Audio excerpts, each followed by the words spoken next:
Hello everyone, this is the African Nomad, and in this video, we are going to share the second part of ancient African architecture that proves it was civilized. If you haven't checked the first video, click the link in the description to watch it, then come back for the second part. Have you ever heard of the walls of Benin, which are on the Guinness Book of World Records and were 4 times longer than the Great Wall of China? If not, stick with the video to find this and much more unknown ancient African pieces of art. Starting on our list is Gedi ruins.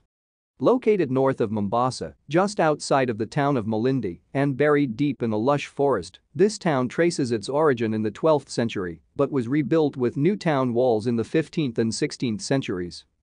Why Gedi was established has remained a mystery because the evidence of extensive trading activities at Gedi belie its remote position deep in a forest which was miles from the sea, bearing other questions: what were the citizens trading with and who were the customers?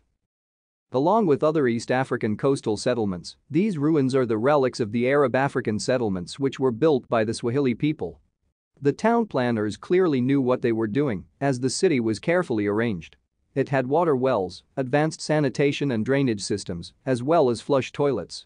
There is a dated coral tomb with beautiful Arabic script engraved with the date 1399. From the dated tomb, one can see the Great Mosque.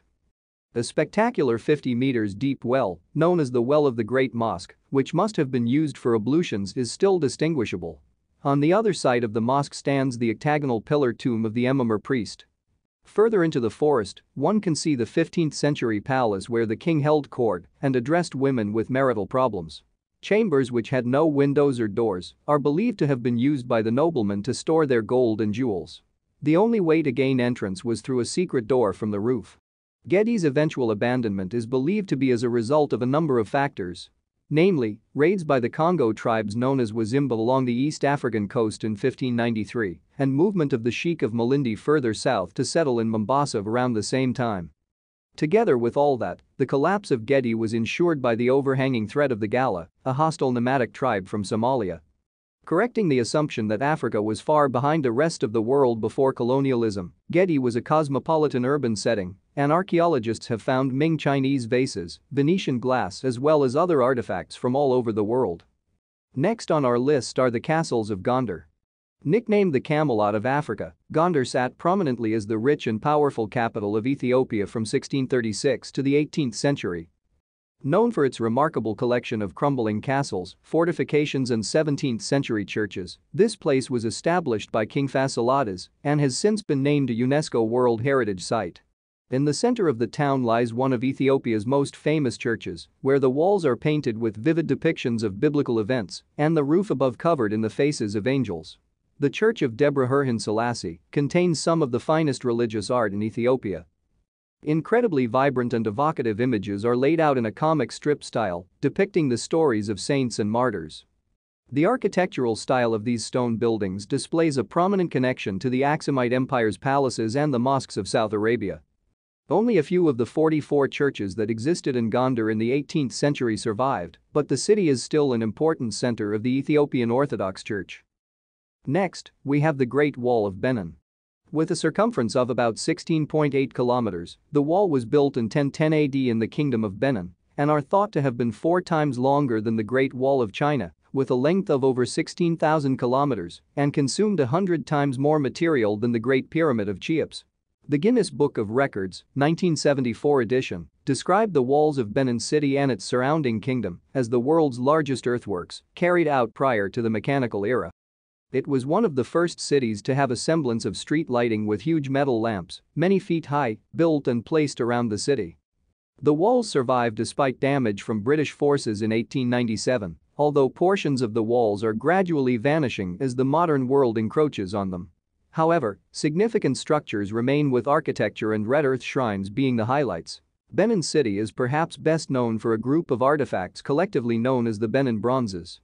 These are objects looted by British forces during their expedition against Benin in 1897.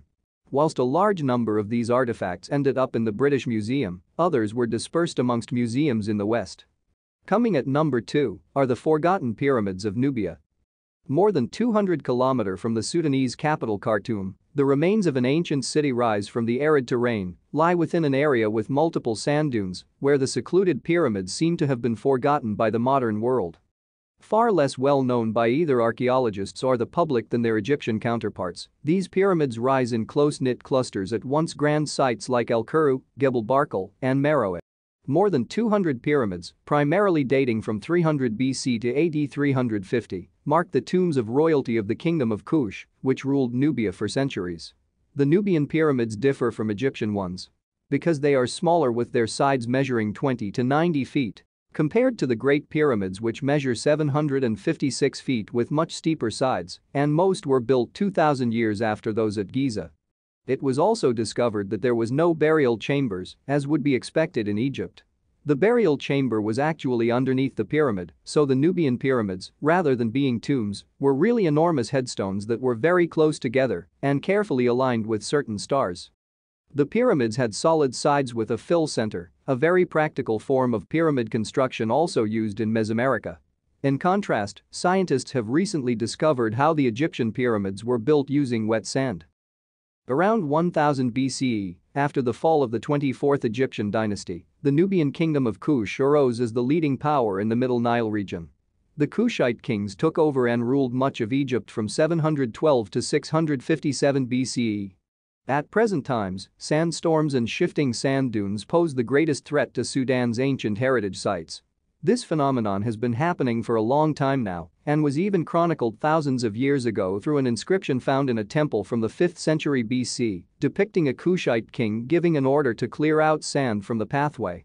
Almost all the Nubian pyramids have been plundered by tomb raiders looking for treasure, sadly causing significant damage to these sites over the years. But one thing remains: Nubia was once a great civilization. On our top list, we have another set of pyramids. The most famous in the world, the pyramids of Giza. To date, over 118 pyramids of various definitions have been discovered across Egypt, mainly sited on the west bank of the River Nile and grouped into several clusters or pyramid fields. Pyramid construction evolved from mudbrick bench-like structures, which were rectangular funerary structures with inward sloping sides, built mainly during the early dynastic period. Egypt's pharaohs expected to become gods in the afterlife. To prepare for the next world, they erected temples to the gods and massive pyramid tombs for themselves, filled with all the things each ruler would need to guide and sustain himself in the next world. The largest and most famous of all the pyramids, the Great Pyramid at Giza, was built by Khufu, known also as Cheops, the later Greek form of his name. The pyramid's base covered over 13 acres and its sides rose at an angle of 51 degrees 52 minutes and were over 755 feet long. It originally stood over 481 feet high, today it is 450 feet high. The middle pyramid of Khafre was also originally 143 meters high, while the Menkaure one was 64 meters. The Sphinx dates from the reign of King Khafre. Deep inside the pyramids lays the pharaoh's burial chamber, which would be filled with treasure and items for the pharaoh to use in the afterlife. The walls were often covered with carvings and paintings. Sometimes burial chambers or passages would be used to trick grave robbers because there was such valuable treasures buried within the pyramids. Grave robbers would try to break in and steal it, but despite the Egyptians' efforts, nearly all of the pyramids were robbed of their treasures by 1000 BC. How the pyramid construction was carried out has always been a mystery. But the remains of a ramp system used to haul alabaster stones out of a quarry were unearthed in an ancient quarry at Hatnub, a site in the eastern desert. The ramp system dates at least as far back as the reign of Pharaoh Khufu, who built the Great Pyramid of Giza. Knowledge of astronomy was also necessary to orient the pyramids to the cardinal points, and water-filled trenches probably were used to level the perimeter. Part-time crews of laborers probably supplemented the year-round masons and other skilled workers. The Greek historian Herodotus reported in the 5th century BCE that his Egyptian guides told him 100,000 men were employed for 3 months a year for 20 years to build the Great Pyramid. Modern estimates of the number of laborers tend to be much smaller. Pyramid building was at its height during the 4th through the 6th dynasties, and other much smaller pyramids continued to be built for more than 1,000 years. Even though the magnificent pyramids did not protect the mummies of the Egyptian kings who built them, the pyramids have served to keep the names and stories of those kings alive to this day. If you liked our video, be sure to like, subscribe, and hit the notification bell.